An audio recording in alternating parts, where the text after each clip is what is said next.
Hello everyone, आज का video धुआंधार होने वाला है। आज हम बताने जा रहे हैं क्लास 10 वाले के लिए संस्कृत का प्रथम पाठ सूची पर्यावरण। सूची पर्यावरणम। तो पहले ये समझ लीजिए कि सूची पर्यावरणम का मतलब होता क्या है। पहले इसको जानेंगे, सूची का मतलब क्या होता है। जी हाँ दोस्तों, सूची का मतलब होता है शुद्ध, पर्यावरणम मतलब पर्यावरण। तो पूरा हो गया शुद्ध पर्यावरण, शुद्ध पर्यावरणम।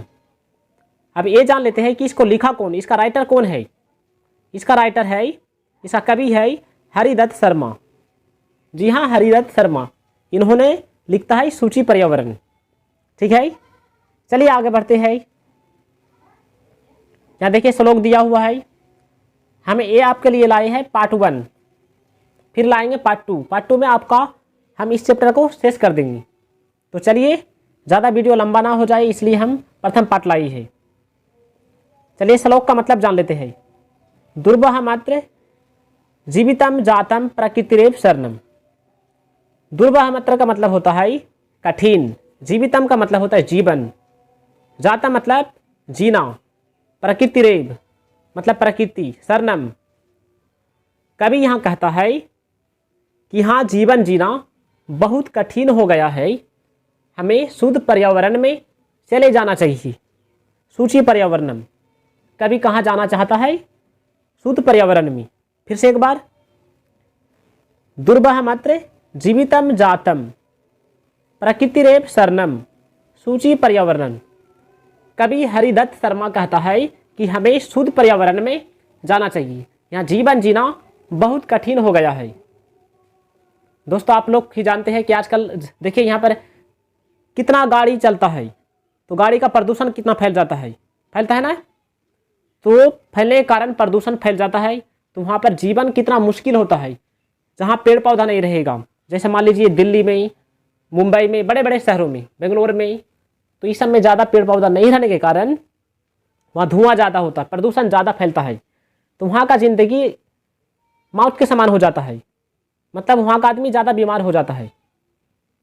ठीक है, तो कभी यही बताना चाहता है कि हमें शुद्ध पर्यावरण में चले जाना चाहिए। समझ में आया? चलिए आगे बढ़ते हैं। महानगर मध्य, महानगर में, बड़ा बड़ा महानगर में, दिल्ली में, कोलकाता में, मुंबई में, चलद निशम माने दिन रात, कालश चक्रम गाड़ी का धुआं, मनसोशियत तनुपेशियत भरमती सदावक्रम।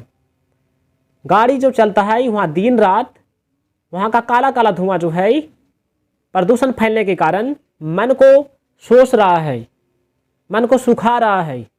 तनु मन तन, शरीर, मन मतलब मन, सोशियत का मतलब होता है सुखा रहा है, समझो। पेशियत भरमती सदावक्रम। ओके, बड़े बड़े शहरों में गाड़ी चलने की वजह से प्रदूषण फैलने के कारण मानो वह शरीर को एक सुखा रहा है, मन को खराब कर रहा है। कभी ये बताना चाहता है हरिदत्त शर्मा। चलिए दोस्तों, अब तीसरा क्या है? दुर्दांते। दुर्दांते दर्श नैरनुमा स्नान जन ग्रसनम सूची पर्यावरणम। बोल रहा है यहाँ कि मानो कि ये गाड़ी नहीं है, ये गाड़ी का जो चक्का जो है, ये मान लो इसका बड़ा बड़ा दांत है, और मनुष्य को, लोगों को समझो ये एक्सीडेंट जो करता है, मतलब वो चबा रहा है एक तरह से। इसलिए कभी कहता है कि हमें शुद्ध पर्यावरण में चले जाना चाहिए। ओके, चलिए अब आगे बढ़ते हैं। कज्जल मलिनम धूमम मुचयंती सतशक्तियानम। सतशक्तियानम का मतलब होता है सैकड़ों गाड़ियां। ओके,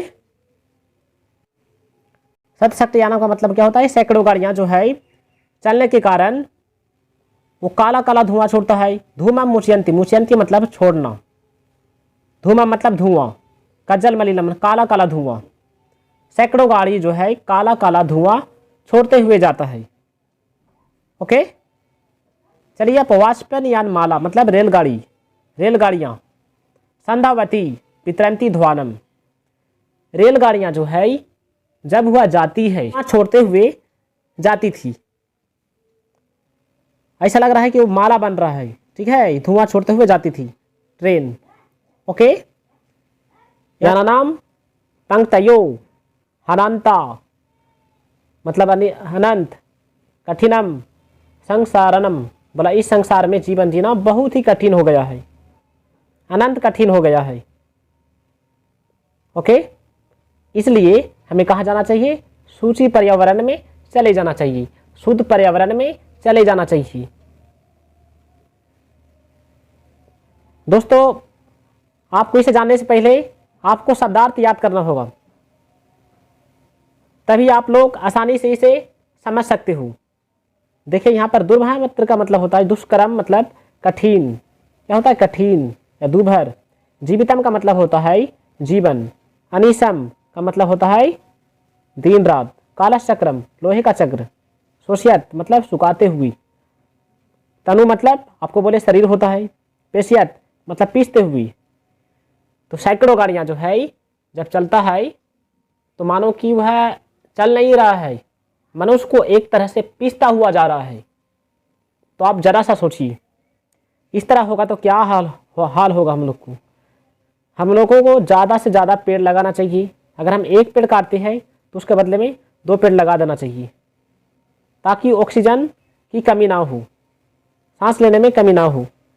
ओके दोस्तों, जहाँ तक हो सका मैं बताने का प्रयास किया हूँ। फिर अगला पार्ट 2 लाऊंगा सेकंड वीडियो में, उसमें मैं समाप्त कर दूंगा। ओके, तो इस वीडियो को सब्सक्राइब करना और लाइक करना इस तरह से वीडियो देखने के लिए। धन्यवाद।